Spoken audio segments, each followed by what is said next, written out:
আপনার পরিচয়টা একটু দেবেন? আমার নাম অনুষ্কা। আমি যাদবপুর বিশ্ববিদ্যালয়ে বর্তমানে গবেষণা করছি ইংরেজি বিভাগে। আচ্ছা, এবার আপনাদের পত্রিকা সম্পর্কে একটু বলবেন? আমাদের পত্রিকার নাম, আমি যেই পত্রিকাটার সাথে যুক্ত আছি সেটা হচ্ছে নয়াদিশা। নয়াদিশা আপনারা দেখতে পাচ্ছেন শিক্ষার্থী যুবদের একটি রাজনৈতিক পত্রিকা, এবং বর্তমানে বইমেলা সংখ্যা যেটি বেরিয়েছে জানুয়ারি 2026 ষষ্ঠ বর্ষ প্রথম সংখ্যা।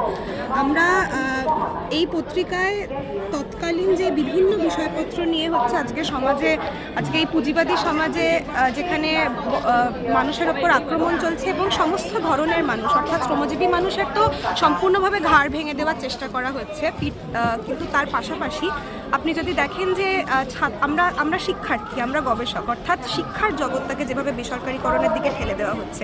আজকে যাদবপুর বিশ্ববিদ্যালয় বহু চতুর্দিক থেকে যাদবপুর বিশ্ববিদ্যালয়ের ওপর হচ্ছে আক্রমণ নেমে আসছে, অথচ আসলে আমাদের বুঝতে হবে এটা কেন, এটার মূল উদ্দেশ্যটা কেন। কারণ আজকে যাদবপুর বিশ্ববিদ্যালয় এমন একটা বিশ্ববিদ্যালয় যেখানে এখনো পর্যন্ত 1200 টাকা বছরে হচ্ছে ছাত্রছাত্রীরা পড়াশোনা করতে পারে। অর্থাৎ এটা এমন একটা পরিসর যেখানে ছাত্রছাত্রীরা সমস্ত শ্রেণীর খেটে খাওয়া মানুষ, তাদের যে ছেলেমেয়েরা তারাও এই বিশ্ববিদ্যালয়ে এসে পড়তে পারে। অথচ আপনারা যদি দেখেন উল্টো দিকে কেন্দ্রীয় সরকার, বিজেপি সরকার হেচি হেফা সহ ইউজিসির যে বিভিন্ন বাদবাকি গাইডলাইন থাকছে সেটির মাধ্যমে আসলে সমস্ত শিক্ষা প্রতিষ্ঠানগুলোকে বেসরকারীকরণের দিকে ঠেলে দিচ্ছে, শিক্ষাকে পণ্যায়িত করছে, অর্থাৎ শিক্ষাকে একটা ব্যবসায় পরিণত করছে, সেটার বাণিজ্যিকরণ হচ্ছে, যেটা আসলেই মানুষের অধিকারে সীমিত থাকবে না, সকলের শিক্ষার অধিকার থাকবে, সেটা বর্তমানে পরিস্থিতি নয়, সেই দিকে পরিস্থিতি যাচ্ছে না। শিক্ষাকে বাণিজ্যিকরণ করা হচ্ছে, যেখানে শিক্ষার বদলে শিক্ষাকে বিক্রি করবার বদলে মুনাফা কামানো হবে। ফলত আমরা অবশ্যই শিক্ষার্থীদের যে বিভিন্ন বিষয় থাকে, যেমন এখানে ওবিসি বিষয়ক যে ঘটনাটি ঘটেছিল রিজার্ভেশন সম্পর্কে, সেই বিভিন্ন বিষয় নিয়ে আমরা লিখেছি, কিন্তু পাশাপাশি আমরা এটাও মনে করি যে শিক্ষার্থীরা শুধু নিজেদের বিষয় ভাববে, অবশ্যই সেটা নয়। আমরা শিক্ষার্থীরা সমাজে পড়াশোনা করছে, তারা ক্রিটিক্যালি ভাববার সুযোগ পাচ্ছে তাদের পড়াশোনার মাধ্যমে। আসলে প্রকৃত অর্থে শিক্ষা লাভ তো সেটি। ফলত আমরা সমাজে বাদবাকি যে খেটে খাওয়া মানুষ আছে তাদের উপর যেভাবে নিপীড়ন নামানো হচ্ছে, আজকে আমাদের পরিবেশের ওপর যেভাবে পুঁজিবাদী আক্রমণ নামা হচ্ছে, পরিবেশ, আমরা এখানে আরাভাল্লি বিষয় নিয়ে, আরাভাল্লি ধ্বংসর সর্বোচ্চ আদালতের সায় ভারতের পরিবেশ বিপর্যয়ের পথে আরও এক ধাপ, অর্থাৎ পরিবেশ প্রসঙ্গে আমরা এই পত্রিকায় একটি লিখেছি, প্রবন্ধ লিখেছি। তা বাদে হচ্ছে অবশ্যই বর্তমানে দাঁড়িয়ে আজকে এসআইআর, অনুপ্রবেশকারী তকমা লাগিয়ে শ্রমজীবী ও শিক্ষার্থীদের ওপর নির্বিচারে আক্রমণ ক্রমবর্ধন। এসআইআর আজকে শিক্ষার্থীদের জন্য, শিক্ষার্থী শ্রেণীর জন্য শুধু নয়, সামগ্রিকভাবে সমস্ত মানুষের ওপর এসআইআরের মাধ্যমে কিভাবে হেনস্থা করা হচ্ছে, কিভাবে তাদেরকে সম্পূর্ণভাবে কোণঠাসা করে দিয়ে তাদেরকে শুধুমাত্র ভোটার তালিকা থেকে নাম বাদ যাওয়া নয়, আসলে তাদের ওপর আরও ভয়ঙ্কর আক্রমণ নামতে চলেছে।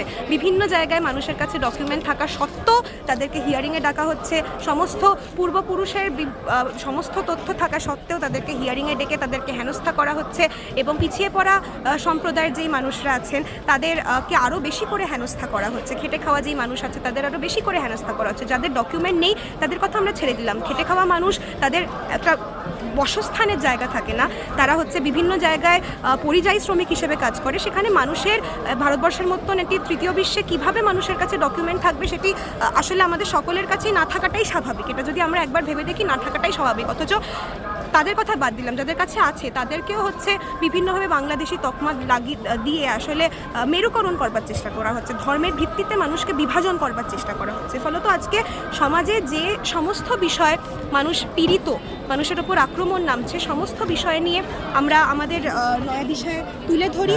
এখানে শিক্ষার্থীদের আমরা আহ্বান জানাই, শিক্ষার্থী যুবদের, তারা বিভিন্ন রাজনৈতিক সামাজিক প্রসঙ্গে লেখা দিতে চাইলে তাদেরকে আমরা আহ্বান জানাচ্ছি, তারা আমাদের সাথে যোগাযোগ করে লেখা দিতে পারে। এবং তা বাদে আমি এখন বললাম নয়াদিশার কথা, কিন্তু নয়া আন্তর্জাতিক, এখানে আপনারা দেখতে পাচ্ছেন যে নয়া আন্তর্জাতিক নামক একটা পত্রিকাও আমরা বের করি ধারাবাহিকভাবে। এটি কমিউনিস্ট লীগ চতুর্থ আন্তর্জাতিকতাবাদীর মুখপত্র। এখানেও আপনি দেখতে পাচ্ছেন যে এসআইআর সমেত বিভিন্ন অপারেশন কাগার এবং কিভাবে আসলে রাষ্ট্র ধারাবাহিকভাবে হচ্ছে সাধারণ খেটে খাওয়া মানুষের ওপর আক্রমণ নামাচ্ছে। আমি অলরেডি আপনাকে বেসরকারিকরণের উদাহরণ দিলাম, আমি এসআইআরের উদাহরণ দিলাম। আপনি এটা দেখুন যে এলআইসি অর্থাৎ মধ্যবিত্ত মানুষের স্বল্প সঞ্চয়ের যেই অবকাশ সেটি হচ্ছে এলআইসি। আজকে এলআইসিও বেসরকারিকরণের মুখে। এলআইসির কত কত এজেন্ট, কত কত মধ্যবিত্ত মানুষ এলআইসির ওপর নির্ভরশীল, তাদের চাকরিও চলে যাওয়ার মুখে। অর্থাৎ সমস্ত জায়গা, আপনি বিমান বলুন, বিমানে অ্যাক্সিডেন্ট হচ্ছে, এটাকে আমরা একটি আইসোলেটেড ঘটনা হিসেবে দেখছি, কিন্তু আসলে কি তাই?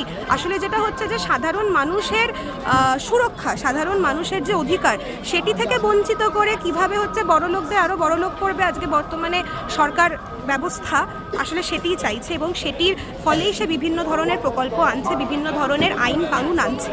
ফলত এই বিষয়গুলো নিয়ে নয়া আন্তর্জাতিক লেখে এবং নয়া দিশা ছাত্র যুবদের বিষয় প্রসঙ্গ নিয়ে লেখে, যেটি আপনাকে দুটি পত্রিকা দেখালাম, এগুলো আমাদের মূল দুটি পত্রিকা। তা বাদেও আমাদের অসংখ্য বইপত্র আছে, যেখানে আমরা মার্ক্সবাদী জায়গা থেকে ট্রৎস্কির লেখাপত্র, যেগুলো আমরা অনুবাদ করে বাংলায় প্রথম আনি, মানুষের কাছে পৌঁছে দেওয়ার চেষ্টা করি আমাদের সামর্থ্য অনুযায়ী, এবং সহজভাবে খুব গুরুত্বপূর্ণ কিছু টেক্সট, গুরুত্বপূর্ণ কিছু পুস্তিকা, যেগুলো আজকে মানুষ পড়লে সমাজ সম্বন্ধে তাদের ধারণা বাড়বে এবং সমাজ সম্বন্ধে তারা যথাযথভাবে নিজেদের অধিকার সম্বন্ধে সচেতন হবে, সেই বিষয়ে আমরা বিভিন্ন ধরনের পুস্তিকা মানুষের কাছে পৌঁছে দেওয়ার চেষ্টা করি এবং বইমেলায় সেটি রাখার অন্যতম উদ্দেশ্য এটাই যে আরও বেশি করে মানুষের কাছে যাতে আমরা পৌঁছে যেতে পারি। ঠিক আছে, ধন্যবাদ।